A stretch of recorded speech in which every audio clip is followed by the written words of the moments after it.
Un pedofilo 53enne di origine moldava è stato accompagnato in prigione. Si trovava ai domiciliari nel circondario di Bassano da qualche settimana. I carabinieri della città del Grappa lo hanno condotto in carcere a Vicenza in esecuzione di un ordine di carcerazione perché la sentenza è passata in giudicato. L'uomo deve espiare oltre 5 anni.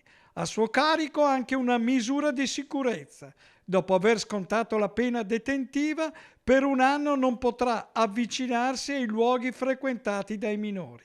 Pesantissimi i reati per i quali è stato condannato: violenza sessuale aggravata, atti sessuali con minorenne, prostituzione minorile e lesioni personali aggravate.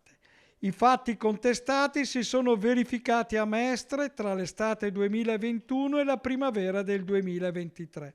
La condanna del Tribunale di Venezia, confermata in appello, è diventata definitiva la scorsa primavera, dopo che la Corte di Cassazione ha dichiarato inammissibile il ricorso presentato dall'imputato.